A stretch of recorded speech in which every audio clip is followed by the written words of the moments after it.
سلطان صلاح الدین جیسے نڈر اور دلیر بادشاہ کی داستان بغداد کے ایک مشہور بڑائی کے لکڑی سے بنائے گئے خوبصورت ممبر سے شروع ہوتی ہے۔ برسوں پہلے بغداد میں اپنے فن کا ماہر ایک بڑائی رہتا تھا۔ عمر کے آخری دور میں اس نے ایک شاہکار ممبر تخلیق کیا، بے حد حسین اور دلکش، لیکن اس بڑائی کا ایک ہی جواب ہوگا، نہیں جناب، یہ ممبر مسجد اقصی کی سمت بنے گا۔ ہر تاجر اس ممبر کو زیادہ رقم دے کر خریدنا چاہتا تھا۔ بڑائی کہنے لگا، میں نے یہ ممبر نہ تو کسی پیسے کی لالچ اور نہ ہی کسی کی خوشامد کے لیے بنایا، بلکہ میں یہ ممبر اس شخص کو سونپوں گا جو یہودیوں کے قبضے سے القدس کو واپس حاصل کرے گا۔ یہ ممبر اس کی زینت بنے گا۔ اس ممبر کی کہانی ہر بچے بوڑھے جوان کی زبان پر عام ہو گئی۔ آخر اس ممبر کے بارے ایک 9 سالہ بچے کو پتا چلا تو ممبر کو دیکھنے گیا اور ممبر کی خوبصورتی کی بجائے اس کے بنانے والے سے متاثر ہوا۔ وقت گزرنے کے بعد اس ممبر کو 40 سال کی عمر میں آخر اس بچے نے مسجد اقصی میں نصب کیا، جسے لوگ آج صلاح الدین ایوبی کے نام سے جانتے ہیں۔ تم بہت بڑے فتنہ ہو رہے ہو۔ کب تک؟ خدا ہمارے ساتھ ہے، خدا ہمارے ساتھ ہے۔ صلاح الدین 2 لاکھ فوج کے ساتھ اردن پار کر چکا ہے۔ ہم یسوع کے سپاہی اور صلیب کے رکھوالے ہیں، تو شکست کیسے ہو سکتی ہے ہمیں؟ جنگ بالکل ہوگی۔ خدا ہمارے ساتھ ہے، خدا ہمارے ساتھ ہے، خدا ہمارے ساتھ۔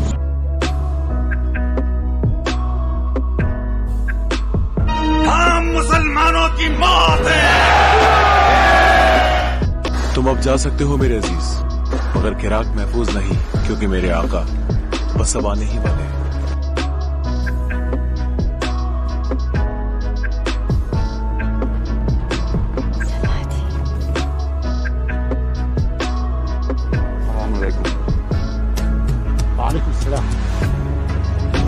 قسم ہے، اس شہر کو لینے کی حسرت ہی تمہاری آخری حسرت ہوگی۔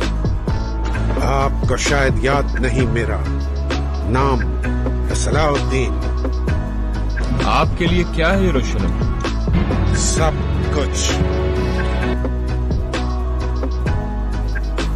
صلاح الدین ایوبی کی پیدائش 1138 عیسوی کردستان کے مقام پر ہوئی۔ صلاح الدین نسلاً کردی تھے۔ آپ کے والد کا نام نجم الدین ایوب تھا، جو قلعہ تکریت کے حاکم تھے۔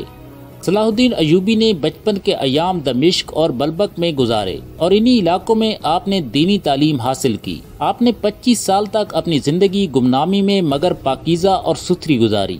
اس کے بعد صلاح الدین ایوبی نے سلطان زنگی کی فوج میں ایک افسر کی حیثیت سے شمولیت اختیار کی۔ مصر کو فتح کرنے والی فوج کا صلاح الدین حصہ تھے۔ مصر کو فتح کرنے والی فوج کے سربراہ آپ کے چچا شیر کو تھے۔ جب اس فوج نے مصر میں کامیابی کے جھنڈے گاڑے تو صلاح الدین ایوبی کو اس علاقے کا حاکم مقرر کر دیا گیا اور 570 ہجری میں یمن کے علاقوں کو فتح کرتے گئے۔ نور الدین زنگی کی وفات کے بعد سلطان صلاح الدین ایوبی حکمرانی کے منصب پر فائز ہو گئے اور آپ کی ساری زندگی مقصد یہی رہا کہ بیت المقدس کو عیسائیوں سے آزاد کرایا جائے۔ وہی بیت المقدس جس میں رسول اللہ صلی اللہ علیہ وسلم نے سفر معراج پر جاتے ہوئے تمام انبیاء کی امامت کروائی۔ وہی بیت المقدس جسے حضرت عمر فاروق رضی اللہ تعالی عنہ نے 1138 عیسوی میں آزاد کروایا۔ یوں یروشلم اسلامی سلطنت میں شامل ہو گئی اور سلطنت آئے روز پھلنے پھولنے لگی۔ یروشلم اسلامی ثقافت اور کاروباری لحاظ سے مضبوط ہوتا چلا گیا، لیکن اس وقت کے خلیفہ نے تمام مذاہب کے لوگوں کو بیت المقدس میں آنے اور طواف و زیارت کرنے کی اجازت دے رکھی تھی، اور ساتھ میں یہ بھی اعلان کر رکھا تھا کہ یہودی و عیسائی زائرین اگر یروشلم میں کچھ دن قیام کرنا چاہیں تو اس کی بھی انہیں اجازت دی جاتی ہے۔ غیر مذہب لوگوں کو ملنے والی آزادی کا فائدہ اٹھاتے ہوئے انہوں نے وہاں پر گانے بجانے اور رقص وغیرہ کرنا شروع کر دیے۔ اس وقت اسلامی ریاستوں سلجوق ریاست کے ہاتھوں میں تھی، لہٰذا سلجوق ریاست نے عیسائیوں سے گزارش کی کہ وہ بیت المقدس کے تقدس کو پامال نہ کریں۔ اگر انہوں نے اس مقدس شہر کا احترام نہ کیا تو انہیں سخت مشکلات کا سامنا کرنا پڑے گا۔ عیسائی راہب پیٹر نے ان لوگوں کو کچھ من گھڑت کہانیاں سنا کر ورگلانا شروع کر دیا اور پنڈت عیسائیوں کو اس بات پر قائل کرنے میں کامیاب ہو گیا کہ مسلمان ہم پر تشدد کر رہے ہیں۔ پنڈت اپنی اس جھوٹی تحریک کو چند ساتھیوں کے ساتھ مل کر برطانیہ، جاپان، اٹلی، یونان اور تمام بڑے یورپی ممالک میں پھیلاتا چلا گیا اور عیسائیوں کو مسلمانوں کے خلاف جنگ کرنے پر اکسایا۔ آخر 1095 عیسوی کو عیسائی پوپ نے فرانس کے اندر ایک اجلاس کیا جس میں مسلمانوں کے خلاف عیسائیوں کو زور دیا گیا کہ وہ اٹھ کھڑے ہوں اور یروشلم کو مسلمانوں سے آزاد کروائیں۔ لہٰذا انہوں نے اس جنگ کو مقدس جنگ کا نام دے دیا۔ اس دوران اس افواہ کو بھی پھیلا دیا گیا کہ حضرت عیسیٰ علیہ السلام دوبارہ نازل ہو کر اس جنگ میں عیسائیوں کی مدد کریں گے، لیکن ان کا نزول صرف اسی صورت ہوگا کہ مقدس شہر یروشلم مسلمانوں سے آزاد کروا لیا جائے اس افواہ جب وہ بیت المقدس کا طواف کرے گا۔ لہٰذا اس عقیدے کی بنا پر عیسائی لوگ بیت المقدس میں دوبارہ آنا شروع ہو گئے۔ عیسائیوں کی 10 لاکھ یروشلم کے اندر داخل ہو گئیں اور مسلمانوں کا بے دریغ قتل عام کیا۔ تاریخی کتابوں میں لکھا گیا کہ یروشلم کی گلیاں ٹخنوں تک خون میں ڈوب گئی تھی۔ بربریت کا یہ عالم تھا کہ مسلمانوں کو ان کے گھروں کے چھتوں سے نیچے پھینکا جاتا۔ یروشلم کی گلیاں مسلمانوں کی لاشوں سے بھر گئی تھیں۔ زندہ اور شہید ہونے والے مسلمانوں کو آگ میں جلا دیا جاتا۔ تاریخ میں مسلمانوں پر اتنا ظلم و بربریت کہیں دیکھنے کو نہیں ملتی۔ اس 8 روزہ محاصرے میں کم و بیش 60,000 مسلمانوں کو شہید کر دیا گیا۔ یروشلم کو فتح کرنے کے بعد عیسائیوں نے پوپ کو خط لکھا کہ ہم نے یروشلم کو فتح کر لیا۔ مسلمانوں کا ہم نے ایسا خون بہایا کہ جب حضرت سلیمان علیہ السلام کی عبادت گاہ میں پہنچے تو ہمارے پاؤں مسلمانوں کے خون سے مکمل دھنسے ہوئے تھے۔ جہاں پہ مسلمانوں کے دل یروشلم کے چھن جانے پر غمگین تھے، وہی مسلمانوں کا خلیفہ اتنا کمزور تھا کہ وہ کچھ نہ کر سکا۔ یروشلم پر قبضہ کرنے والی فوج کو پورے یورپ کا سہارا مل گیا۔ یوں اس بے لگام فوج نے جلد شام، عراق، فلسطین پر قبضہ کر لیا، جہاں بے حساب مسلمانوں کو قتل عام کرتے ہوئے عورتوں کی عصمت دری کی گئی۔ طرابلس میں مسلمانوں کی عظیم لائبریری کو جلا دیا گیا۔